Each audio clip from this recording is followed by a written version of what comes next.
इस तरह से स्ट्रेच कर लीजिए। इस वीडियो में आप लोगों को सर्वाइकल के बारे में डिटेल बताने जा रहा हूं कि सर्वाइकल हो गया है तो आप क्या एक्सरसाइज कर सकते हैं, क्या प्रिकॉशन ले सकते हैं और इसके साथ साथ आपका जो एसोसिएटेड प्रैक्टिस है वो क्या होनी चाहिए ताकि आप सर्वाइकल के प्रॉब्लम को सॉल्व कर सकें और किसी को सर्वाइकल नहीं है और होने के चांसेस है तो उसको आप कैसे अवॉइड कर सकें। तो सबसे पहले हम लोग ये जानेंगे कि सर्वाइकल क्या होता है और कैसे होता है। हम लोग ब्रीफ में जानेंगे, बहुत डिटेल में नहीं जाने वाले हैं, सिर्फ ब्रीफ में इसके फैक्टर को समझ लेते हैं कि सर्वाइकल क्या होता है। तो सर्वाइकल मोस्टली जो है वो पेन होता है नेक से लेकर ये शोल्डर पर आता है, शोल्डर से आर्म्स और फोर आर्म्स में आ जाता है। कभी कभी यदि ट्रिगर होता है तो पूरा का पूरा एरिया बहुत ज़्यादा, जैसे अटैक आता है सर्वाइकल का तो ये पूरा का पूरा पेन करने लग जाता है। अदरवाइज कॉन्स्टेंटली पेन रहता है, पिंस एंड नीडल जैसा, थोड़ा सा झंझनाहट जैसा हमेशा पेन बना रहता है और अटैक आता है तो बहुत सीवियर हो जाता है। तो इसमें हेडेक आता है, हेडेक ऐसा जो कि माइग्रेन के जैसे हो, मतलब सीवियर हेडेक हो जाता है। ऐसा भी कंडीशन आता है कि ऐसे नेक टर्न नहीं होने पाता, तो इस टाइप का भी कंडीशन आ जाता है। और इसके होने के फैक्टर्स पर जाएं तो बहुत सारे इसके फैक्टर्स होते हैं। एक एक्सीडेंट हो सकता है, यदि आप किसी कार वगैरह में है, सडनली ब्रेक अप्लाई होता है और आपका ये पोजीशन होता है तो उसमें भी आपका बन सकता है, और कोई इंजरी वगैरह है तो उसमें हो सकता है। और इसके साथ साथ सेडेंट्री लाइफ स्टाइल जो है वो भी एक फैक्टर होता है। तो सेडेंट्री लाइफ स्टाइल से रिलेटेड यदि समस्या है तो उसको हम इजीली कोप अप कर सकते हैं, उसको इजीली रिकवर किया जा सकता है। और इसके साथ साथ एज रिलेटेड डिजेनरेशन भी है, यदि बोन में डिजेनरेशन हो रहा है वर्टिब्रल कॉलम में तो उसके वजह से भी आपको पेन हो सकता है। तो फैक्टर जो भी हैं ये सारी एक्सरसाइज जो हैं वो काम करने वाली हैं। तो लाइफ स्टाइल रिलेटेड है तो इसके लिए लाइफ स्टाइल में आपके चेंजेस करने चाहिए, और क्या क्या चेंजेस करने चाहिए वो हम लोग इस वीडियो में डिस्कस करने वाले हैं। तो पहले हम लोग जान लेते हैं कि आपको क्या प्रैक्टिस करनी चाहिए सर्वाइकल का प्रॉब्लम हो गया है तो यौगिक अप्रोच क्या हो सकता है। और यदि हम मेडिकल साइंस में देखें तो मेडिकल में आपको लिमिटेड यहाँ पर ट्रीटमेंट है। एक तो एंटी इन्फ्लेमेटरी आपको ड्रग्स दे दिया जाता है और दूसरा पेन किलर दे देते हैं, ये उनका अप्रोच है। और इसके साथ साथ इंजेक्शन वगैरह दे सकते हैं पेन किलर के लिए। तो ये कोई उसका ट्रीटमेंट नहीं है, उसको बस थोड़ी देर के लिए पेन को सप्रेस कर दिया जाता है, आपको टेम्प्रेरी रिलीफ मिल जाएगा, उसको कोई आपका परमानेंट क्योर नहीं है। और यदि उसका थेरेप्यूटिक दूसरा अप्रोच देखते हैं तो आ जाता है आपका फिजियो। यदि फिजियो में जाते हैं तो ट्रैक्शन बैंड लगाएगा, कॉलर नेक लगा देगा, ऐसे टाइप के सब होते हैं। हीट थेरेपी दे दिया जाता है, तो इस तरह से होता है। तो वो भी एक कारगर उपाय होता है, लेकिन जो योगा का अप्रोच है वो काफ़ी हॉलिस्टिक होता है, काफ़ी डीप तक उसका अप्रोच होता है, इसलिए ये जो है काफ़ी कारगर हो जाता है। हर एक लेवल पर जाकर देखेंगे तो इसको क्योर करने में काफ़ी अच्छा उपाय हो जाता है योगा का।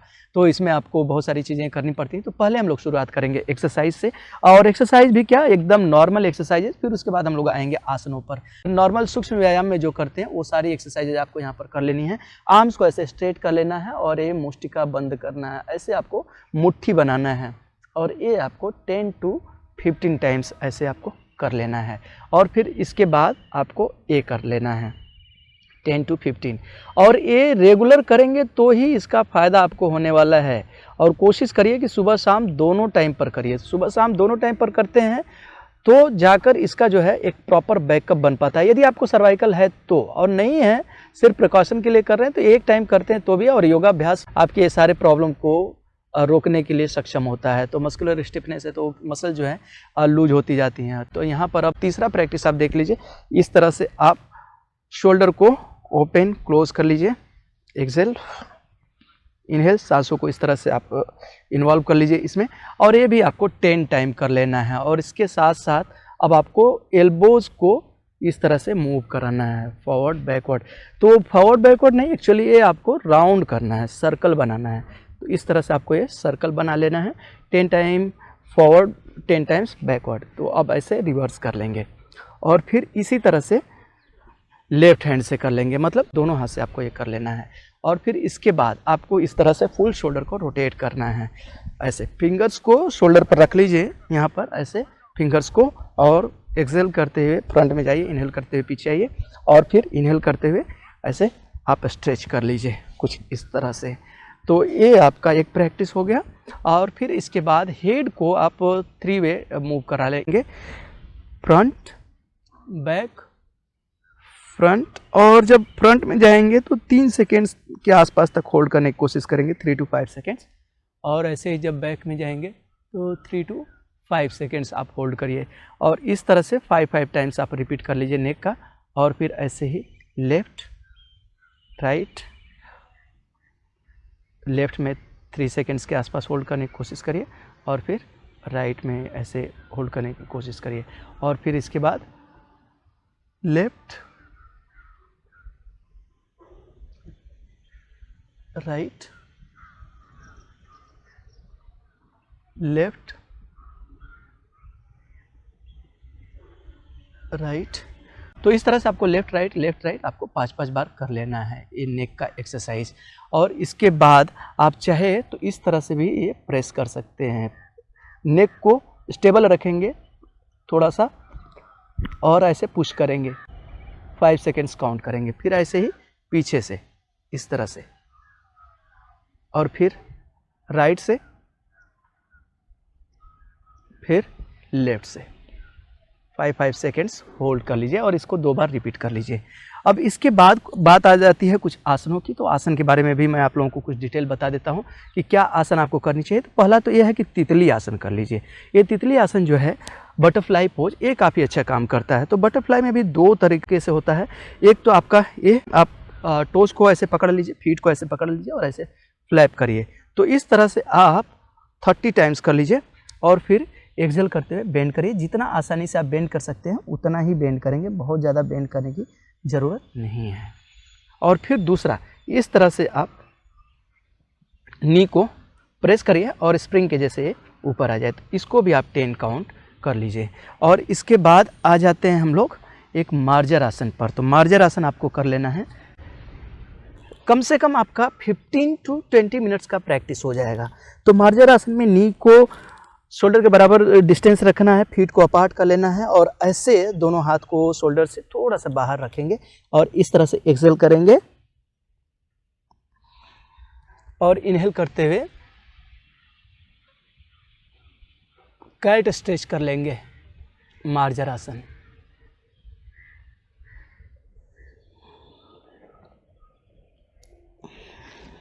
और 10 सेकेंड्स तक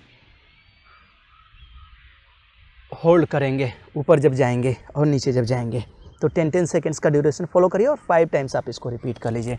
अब आ जाते हैं शशांक आसन पर। तो शशांक आसन इस तरह से आपको कर लेना है। हाथ को ऐसे स्ट्रेच कर लीजिए, सिर को नीचे रखिए और इस तरह से ये स्पाइन से रिलेटेड किसी भी डिसऑर्डर में जो है काम करता है। स्पाइन से रिलेटेड जो भी आपको पोस्चर में प्रॉब्लम आता है उसमें ये काम करने वाला है और इसके साथ साथ सर्वाइकल स्पॉन्डिलाइटिस का जो प्रॉब्लम है उसमें भी ये काम करेगा। तो इस तरह से आपको 15 to 20 सेकेंड्स तक ऐसे होल्ड करके रखना है और फिर इसमें ही शशांक भुजंग आसन चले जाइए। इस तरह से आप स्ट्रेच कर लीजिए।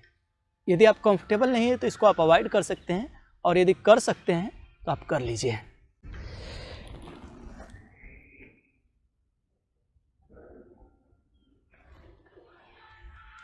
इस तरह से स्ट्रेच कर लीजिए।